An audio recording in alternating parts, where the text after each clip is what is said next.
नमस्कार। माननीय प्रदेशाध्यक्ष जी, उपस्थित सभी माननीय पदाधिकारी, मित्रों, हाल ही में मोदी सरकार में माननीय वित्त मंत्री श्रीमती निर्मला सीतारमण जी ने वर्ष 2023-24 का बजट देश के सामने प्रस्तुत किया। उसके कुछ प्रमुख बिंदु मैं आप सबके सामने रखने आया हूं। माननीय प्रधानमंत्री नरेंद्र मोदी जी विकसित भारत का संकल्प लेकर चले हैं और अमृतकाल के पहले बजट में विकसित भारत के विराट संकल्प को पूरा करने का एक तरह से नींव रखी गई है। मैं कहूँगा ये बजट गांव का, गरीब का, महिला का, मजदूर का, मध्यम वर्ग का, नौजवान का, किसान का, अनुसूचित जाति जनजाति पिछड़ा वर्ग का, समाज के सभी वर्गों के लिए इस बजट में कुछ ना कुछ है। ये खुशियों का बजट है और तभी तो इसकी जो प्रशंसा देश के कोने कोने से सुनने को मिली, हर वर्ग से सुनने को मिली। मित्रों, पहली बार कैपिटल इन्वेस्टमेंट एक्सपेंडिचर जो हम कहें उसका आउटले 10 लाख करोड़ रुपया रखा गया है, जो पिछले वर्ष से 33% ज़्यादा है। यानी कि इतनी इन्वेस्टमेंट कैपिटल एक्सपेंडिचर में होगी जिसके कारण देश भर में आधारभूत ढांचा तो सुदृढ़ होगा ही, लाखों लोगों के लिए रोजगार के अवसर भी उत्पन्न होंगे। इसी तरह से ही रेलवे के लिए 2,40,000 करोड़ रुपए का बजट रखा गया है और ये 2,40,000 करोड़ का आउटले आज तक का सबसे ज्यादा प्रावधान किया गया है रेलवे में। और अगर मैं 2013-14 की तुलना में कहूं तो 9 गुना ज्यादा है। और जम्मू कश्मीर की ही बात करूं तो जम्मू कश्मीर के लिए भी अभी तक 3 प्रोजेक्ट 481 किलोमीटर के 28,440 करोड़ रुपए के प्रदेश में चल रहे हैं। लेकिन 2009 से लेकर 2014 के बीच में जब यूपीए 2 की सरकार थी तो जम्मू कश्मीर को मात्र 1,044 करोड़ रुपया मिला था, जबकि 2023-24 में केवल एक वित्तीय वर्ष में इस बार 6,003 करोड़ रुपए का प्रावधान किया गया, जो 6 गुना ज्यादा है। इसमें 4 वर्ल्ड क्लास स्टेशन बनाए जाएंगे, बडगाम में हो, वैष्णो देवी कटरा में है और उधमपुर में हो। और यही नहीं, इसके अलावा मैं राज्य की बातें बाद में, लेकिन पहले कुल मिलाकर दुनिया भर के देश जो कोविड के महामारी में चुनौतियां देख रहे थे, अर्थव्यवस्था बहुत सारे देशों की चरमराई भी, लेकिन भारत ने इस कोविड काल के समय जो मोदी जी के नेतृत्व में कदम उठाए, उसका लाभ ये देखने को मिला कि दुनिया की बड़ी अर्थव्यवस्थाओं में सबसे तेजी से बढ़ने वाली अर्थव्यवस्था आज भारत है। और इस वर्ष भी आंकलन ये है कि 7% की दर से भारत में जीडीपी की दर रहेगी। वहीं पर अगर मैं गरीबों की बात करूं तो प्रधानमंत्री आवास योजना में 3.5 करोड़ से ज्यादा पक्के मकानों की स्वीकृति हुई। लगभग 3 करोड़ के लगभग पक्के मकान बनाकर दिए जा चुके हैं। और आज तक का सबसे बड़ा बजट प्रधानमंत्री आवास योजना में 79,000 करोड़ रुपए का बजट का प्रावधान किया गया है, जो पिछले वर्ष की तुलना में 66% ज्यादा है। इसी तरह से किसानों के लिए भी 20 लाख करोड़ रुपए का किसान क्रेडिट का प्रावधान है, ताकि उनको ऋण की सुविधाएं ज्यादा हो सके और किसान अपने खेती बाड़ी में भी और आगे काम कर सके। एमएसएमई सेक्टर, जो हमारा लघु सूक्ष्म उद्योग है, उसमें भी 2 लाख करोड़ रुपया एमएसएमई क्रेडिट गारंटी स्कीम के अंतर्गत रखा गया है, जो 9,000 करोड़ रुपए का जो भारत सरकार ने अपनी ओर से उसके लिए प्रावधान किया है। लेकिन ये 2 लाख करोड़ का लाभ क्या होगा? जो सूक्ष्म लघु उद्योग हैं उनको ज्यादा पैसा मिल पाएगा, बगैर कोलेट्रल के मिलेगा, और इसमें ब्याज दर भी 1% से ज्यादा कम रहने वाली है। इसी तरह से ही युवाओं की अगर मैं बात करूं तो युवाओं के लिए फ्यूचर वर्क्स 4.0 की जब हम बात करते हैं, जिसमें आर्टिफिशियल इंटेलिजेंस है, कोडिंग है, 3D प्रिंटिंग है, इंटरनेट ऑफ थिंग्स है, इनके लिए स्किलिंग देने का काम भी लाखों लोगों को प्रधानमंत्री कौशल विकास योजना के अंतर्गत किया जाएगा। और 47 लाख युवाओं को स्टाइपन देने का काम भी किया जाएगा। इसके फिर 30 स्किल इंडिया इंटरनेशनल सेंटर देश के अलग अलग कोनों में खोले जाएंगे ताकि प्रशिक्षण भारत के युवाओं को दिया जा सके। 3 centre of excellence artificial intelligence के खोले जाएंगे ताकि भविष्य के जो रोजगार है उसको लेकर भी आज के युवाओं को प्रशिक्षित किया जा सके, उनको अवसर दिए जा सके। यही नहीं मित्रों, अगर अब तक का भी आप देखेंगे तो बहुत सारी ऐसी, मैं उसमें उपलब्धियों पे तो बाद में आऊंगा। मध्यम वर्ग के लिए मुझे याद है पिछली बार भी जब मैं जम्मू भी आया और उससे पहले कुछ राज्यों में और गया, तो ये चर्चा आती थी कि मध्यम वर्ग के लिए क्या इनकम टैक्स में राहत कब दोगे। मुझे कहते हुए प्रसन्नता है कि तक आपको 1 रुपया भी टैक्स नहीं देना। जो हमारे सरकारी कर्मचारी हैं या आज के भी हमारे जो बाकी व्यापारी, आपको 7 लाख रुपए तक कोई टैक्स नहीं देना है। जो आपको पुरानी टैक्स व्यवस्था के हिसाब से 33,800 रुपये देने पड़ते थे, और इसी तरह से अगर आप देखो तो 9 लाख पर पुरानी कर व्यवस्था के हिसाब से आपको 62,400 देने पड़ते थे, नई के हिसाब से 45,000 रुपये ही देने पड़ेंगे, यानी कि 5% आपको केवल टैक्स लगेगा। और अगर आप 15 लाख रुपए तक की आय आपकी है तो आपको 45,000 रुपये का फायदा इस पे होगा। अब आपको केवल 1.5 लाख रुपया ही देना पड़ेगा, यानी कि 10% ही आप उसके ऊपर टैक्स दे रहे हो। ये अपने आप में जहां एक और लोगों की बचत की ओर भी आपको लेके जा रहा है, वहीं पर देश में पिछले 2-3 सालों में अगर आपने देखा, 2 सालों में कोविड के समय जहां एक और इनडायरेक्ट टैक्सेस में भी लगातार जीएसटी की कलेक्शन नहीं होता था, तो अब 1,60,000 करोड़, 1,50,000 करोड़, 1,48,000 करोड़ इस तरह की कलेक्शन आती है।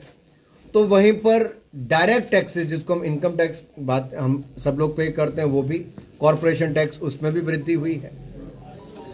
तो कुल मिलाकर देश के टैक्स पेयर को भी ये लगा कि जो टैक्स का पैसा वो देता है, मोदी सरकार उसको गरीबों के कल्याण पर, देश के विकास पर खर्च करती है।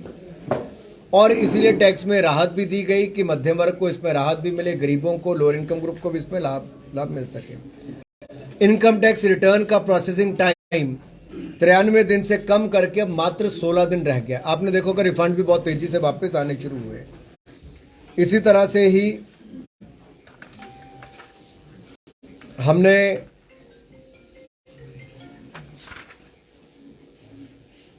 जो राज्य की सरकारें हैं उनको कोविड के समय 50 साल तक इंटरेस्ट फ्री लोन दिया ताकि वो कैपिटल एक्सपेंडिचर कर सके और अपने यहां पर कुछ रिफॉर्म्स ला सके। इसका राज्यों को बहुत लाभ मिला। मेरा छोटा सा राज्य हिमाचल प्रदेश है, जैसे हम जम्मू में हैं तो 500 करोड़ रुपया दो बार हमें पिछली बार मिला और उसको 50 साल के बाद वापस करना है, बगैर ब्याज के वापस करना है। इस स्कीम को हमने फिर आगे लेकर आए हैं इस वर्ष के लिए, और ये लाभ यहां पर भी हमें मिलने वाला है। गरीबों के लिए 80 करोड़ गरीबों को 28 महीने तक बगैर किसी खर्च के मुफ्त में अनाज देने का काम मोदी सरकार ने किया। एक तरह से डबल अनाज उनको मिल रहा था। अब हमने अंत्योदय के लिए भी, और जो प्राथमिकता के वाले परिवार हैं उनको भी मुफ्त में अनाज मिलता रहेगा। इस साल के हमने उसको भी प्रावधान किया। 2 लाख करोड़ रुपए इसके ऊपर खर्च आएगा।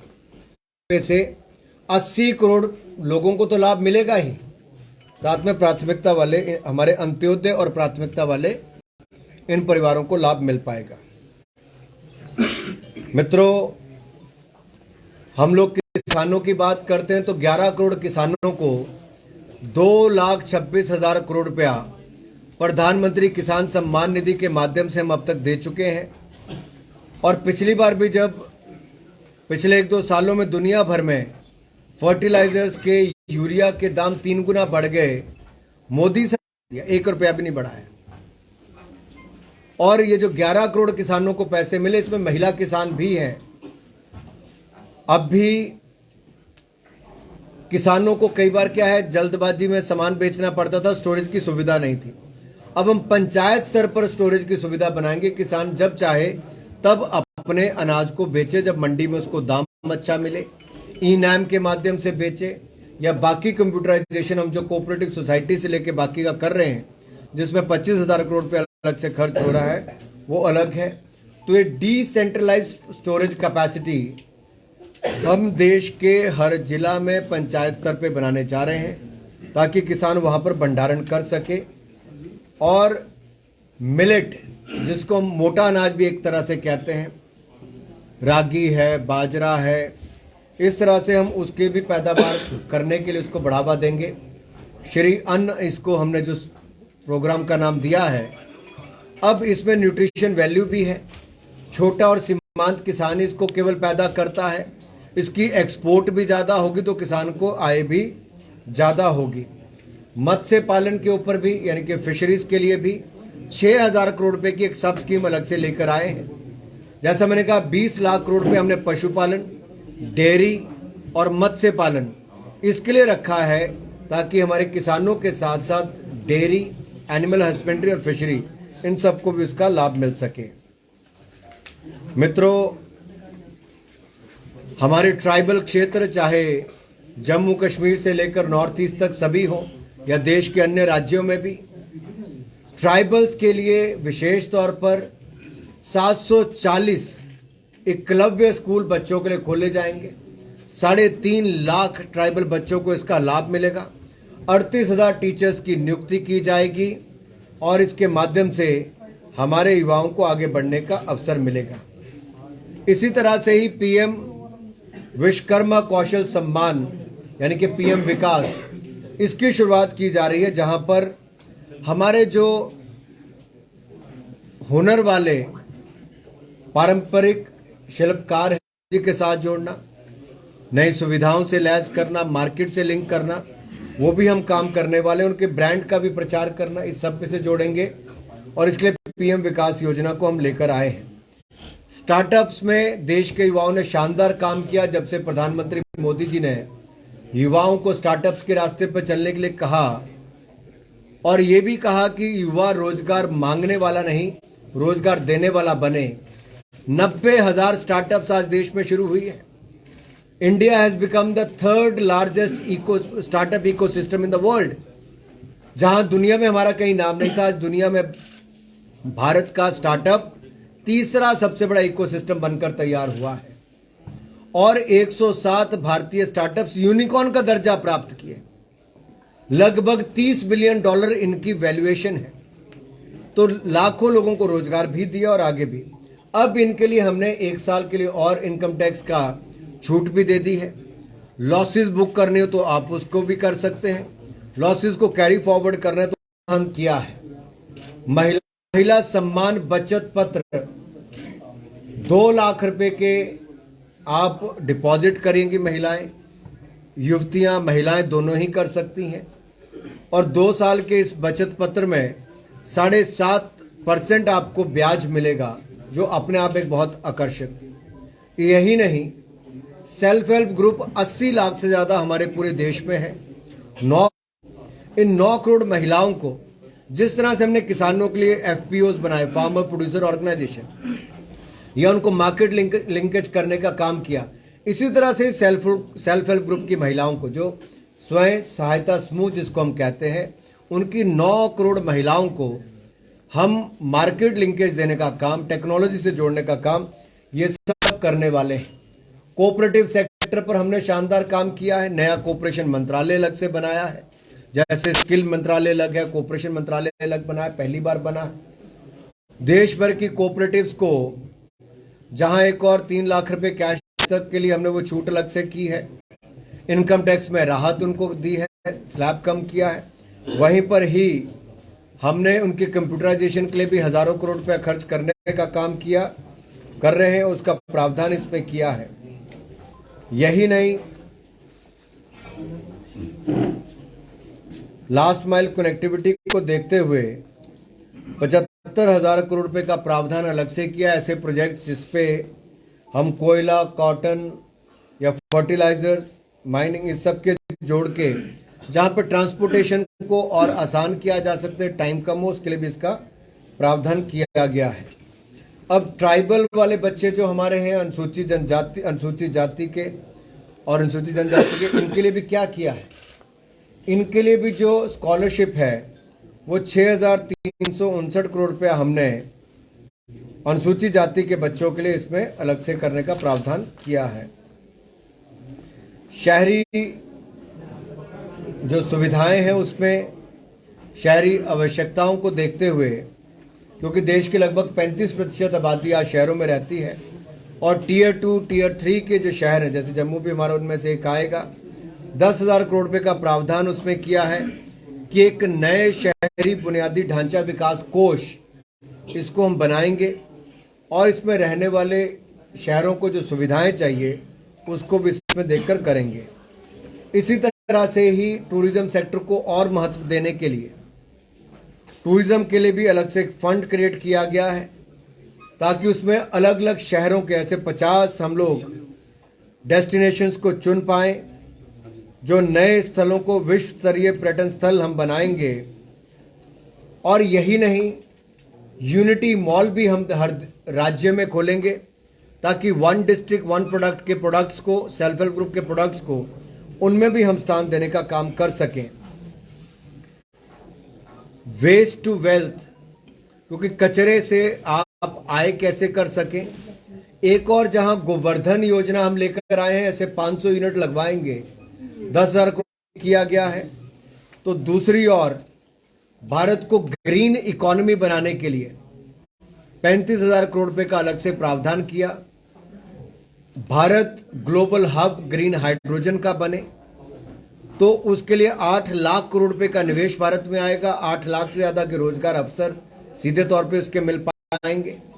जैसे लद्दाख में हम रिन्यूएबल एनर्जी के माध्यम से बिजली जो पैदा करेंगे, अब उसको इवैक्यूएशन करके ट्रांसमिशन लाइन से लाना है, तो 19,700 करोड़ रुपए का प्रावधान उसके लिए भी किया है, ताकि उसको हम इवैक्यूएट करके ले जा सकें।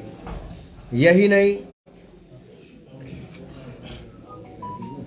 जहां तक वन रैंक वन पेंशन भी मोदी सरकार ने ही किया, अब उनकी पेंशन को रिवीजन करने का काम भी कुछ महीने पहले मोदी सरकार ने ही किया। अग्निवीर कॉर्पस फंड ये भी हम क्रिएट करेंगे, और अग्निवीर को जो कॉर्पोरेट फंड से पैसा मिलेगा वो इनकम टैक्स से उसको छूट भी होगी, कर से छूट भी मिलेगी, ये भी उसमें हम करने जा रहे हैं। ऐसा ही नहीं, 5G लॉन्च भी 100 से ज़्यादा हम ऐसे इंजीनियरिंग कॉलेज में उनके टेक्नोलॉजी के सेंटर भी खोलेंगे, ताकि उस पर अध्ययन भी और हो सके। ऐसी बहुत सारी मैं आपको लंबी लिस्ट गिना सकता हूं, लेकिन मैं फर्क बताना चाहता हूं क्या क्या हुआ है। कृषि हमारे देश के लिए एक बहुत महत्वपूर्ण क्षेत्र है। 2013-14 में जब मोदी जी की सरकार बनी, तो कांग्रेस के समय क्या बजट था कृषि का? 21,933 करोड़। आज बढ़कर 1,25,000 करोड़ रुपया उसका हो गया है। गृह मंत्रालय का बजट उस समय 52,504 करोड़ था, जो बढ़कर आज 1,96,000 करोड़ हो गया है। डिफेंस का बजट 2013-14 में 2,03,000 करोड़ था, आज बढ़कर 5,94,000 करोड़ हो गया है। रोड ट्रांसपोर्ट हाईवेज 25,859 करोड़ रुपया बजट था, जो बढ़कर 2,70,000 करोड़ रुपया हो गया है। रेलवे का बजट 63,363 करोड़ रुपया था, जो बढ़कर 2,40,000 करोड़ हो गया है। कंज्यूमर अफेयर्स का 1,06,000 करोड़ हो गया है।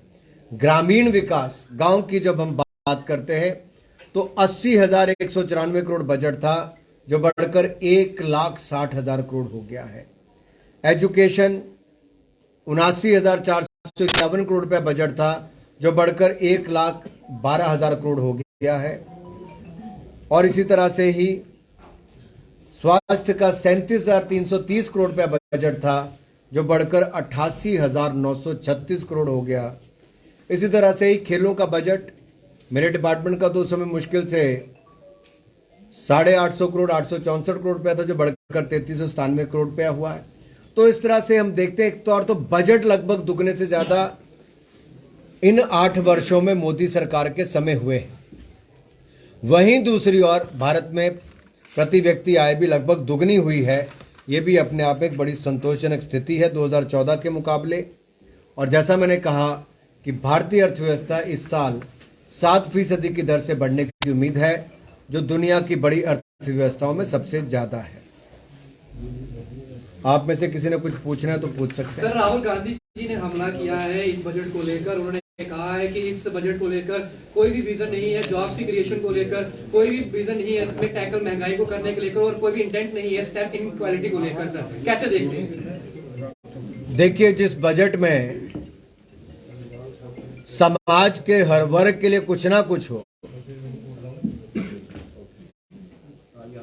और जिन 8 वर्षों में प्रति व्यक्ति आय दुगनी हो गई हो, भारतीय अर्थव्यवस्था 10वें नंबर से दुनिया की 5वीं सबसे बड़ी अर्थव्यवस्था बनी हो। मैं राहुल जी को याद करवाना चाहता हूं, राजीव गांधी जी के समय 100 रुपया भेजते थे तो 15 रुपया जमीन पे पहुंचता था लोगों के पास। मोदी सरकार में 100 रुपया भेजते हैं तो 100 का 100 पहुंचता है, क्योंकि 45 करोड़ से 48 करोड़ बैंक खाते खोले हैं। जनधन, आधार, मोबाइल, जैम ट्रिनिटी के माध्यम से पारदर्शिता, जवाबदेही हमने सिस्टम की खड़ी की है। कोई व्यक्ति भी, चाय वाला, ठेले वाला, रेडी वाला, वो क्यूआर अपने डिजिटल पेमेंट्स करता है। आप लोग भी करते हैं, जो दुनिया के बड़े बड़े देश नहीं कर पाए। हमने कोविन ऐप पर आपको डिजिटल सर्टिफिकेट दिए। 220 करोड़ वैक्सीन हमने मुफ्त में लगवाई। राहुल गांधी जी कहते थे विश्वास मत करो।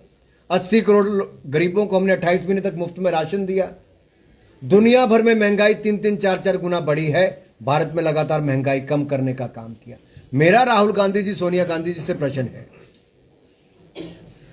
मनमोहन सिंह जी के समय महंगाई दर 12% थी 2012-13 में। तब तो दुनिया में ना युद्ध था ना कोविड था। आज हमने महंगाई और निर्यात भी ज्यादा किया है। इनके समय हथियारों के सबसे बड़े इंपोर्ट करने वाला देश भारत था।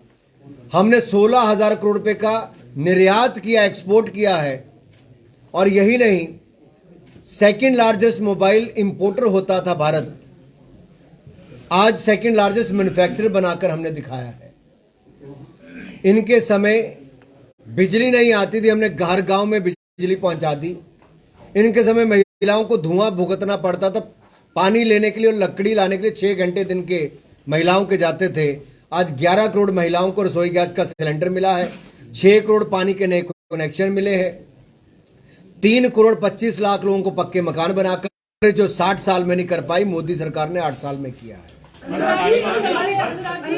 तरह से बजट का पूरा प्रावधान लाके आपने कि मध्यम वर्ग के लिए सबसे ज्यादा सहूलियत है 7 लाख की जो स्लैब की है इनकम टैक्स की, लेकिन यहाँ पर आप अमृत काल जिसको नाम दे रहे हैं, विपक्ष उसको कह रहा है कि मित्र काल, और चुनावी चश्मे के साथ देखा जा रहा है कि अगली प्रधानमंत्री की कुर्सी की सीढ़ी यहीं से होकर निकलेगी। क्या कहेंगे? देखिए, विपक्ष अगर अपने राजनीतिक चश्मा उतार के देखेगा तो उनको समझ में आएगा कि डायरेक्ट टैक्स, इनडायरेक्ट टैक्स वो तो बड़ा ही, क्योंकि ईमानदारी आई, लोगों को विश्वास आया कि सरकार को अगर टैक्स पे करते हैं तो सरकार एक एक रुपये के कल्याण के लिए खर्च करती है। चाहे वो मुफ्त वैक्सीन हो, मुफ्त में अनाज की बात हो, बेहतर स्वास्थ्य सुविधाएं हो, आयुष्मान भारत के माध्यम से 60 करोड़ लोगों को मुफ्त में इलाज देने की बात हो, या फिर भारतीय अर्थव्यवस्था को आगे बढ़ाने की बात हो। 12 किलोमीटर सड़क बनती थी नेशनल हाईवे की कांग्रेस की सरकार में, आज 40 किलोमीटर प्रतिदिन नेशनल हाईवे बनता है। कांग्रेस के समय 2.5 किलोमीटर रेलवे लाइन बनती थी, आज लगभग 9 किलोमीटर बनती है। अजवा 9 किलोमीटर बनती है, तो कैसे फर्क पड़ा? यहां हमने सिस्टम को जवाबदेह किया है और इसलिए देश आगे बढ़ रहा है, इसलिए देश में निवेश आ रहा है। और शायद कांग्रेस को ये बातें लगातार चुभेंगी ही, क्योंकि उन्होंने कभी ये देखा नहीं था कि ऐसा कैसे हो सकता है।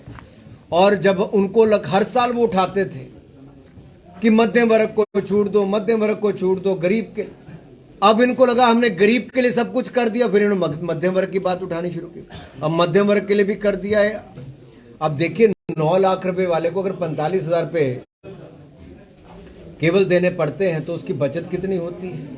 परिवार में 2 लोग हैं, जैसा मैंने पहले 15 लाख की आय वाले के लिए अगर इतना पैसा बचता है, केवल उसको 10% टैक्स देना पड़ता है, तो परिवार की बचत लगभग 1.5 लाख रुपए से ऊपर चले जाती है। तो कांग्रेस के पास तो जवाब कोई नहीं बचा, अब ये ऐसे ही प्रश्न उठाएंगे। अनुराग जी, महबूबा मुफ्ती ने भी इस बजट पर सवाल उठाए। उन्होंने कहा कि पूंजीपतियों के लिए बनाया हुआ बजट है, इससे गरीब जनता को रद्दी पर भी फायदा नहीं मिलेगा। किसको फायदा नहीं मिलेगा? गरीब लोगों को फायदा नहीं, सिर्फ पूंजीपतियों के लिए बनाया हुआ ये बजट है और रटाया हुआ ये बजट है। महबूबा मुफ्ती ने सवाल उठाया। देखिए, मैं इतना जरूर कहूंगा, जो लोग अनुच्छेद 370-35 से की राग अलापते थे, मैं तो भुक्तभोगी हूं। हम लोग 2011 में कलकत्ता से कश्मीर तक तिरंगा यात्रा करने आए और मुझे गिरफ्तार करके जेल में डाल दिया गया कि जम्मू कश्मीर में तिरंगा झंडा ना फहराया जाए। आज मोदी जी ने अनुच्छेद 370-35 को हटाया तो यहाँ शांति भी आई, निवेश भी आया, पर्यटक भी बढ़े और हर घर तिरंगा भी लहराया है। अब कुछ लोगों की राजनीति बंद हो गई, जिनका काम केवल एक पीढ़ी के बाद दूसरी पीढ़ी का प्रदेश में कब्जे करना, की सब करना, यही काम रहता था। अब वो सत्ता से बाहर हुए तो उनकी हालत थोड़ी खराब हुई है। सही मायने में कश्मीर को, जम्मू कश्मीर को आगे बढ़ाने का काम इसी सरकार में हुआ है और आगे भी हम यही करने वाले हैं। राहुल गांधी जी कांग्रेस ये कह रही है कि भारतीय जनता पार्टी जो है आने वाले दिनों में राष्ट्रीय संपत्ति 50,000 करोड़ की बेचने की तैयारी में है। राहुल गांधी और कांग्रेस सरकार ये कह रही है कि भारतीय जनता पार्टी 2024 तक राष्ट्रीय संपत्ति बेचने की तैयारी में है और ये वो सरकार है जो कहा करती थी कि हम देश नहीं बिकने देंगे। ऐसा राहुल गांधी और कांग्रेस पार्टी का कहना है।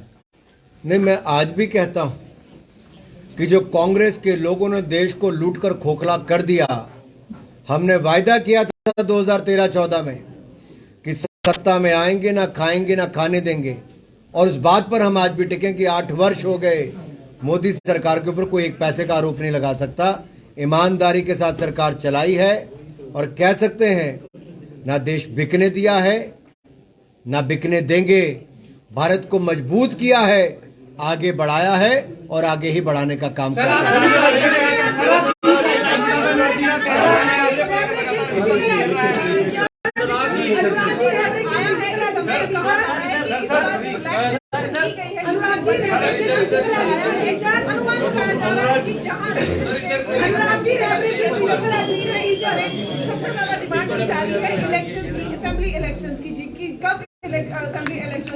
चलिए आगे बजट को लेके कोई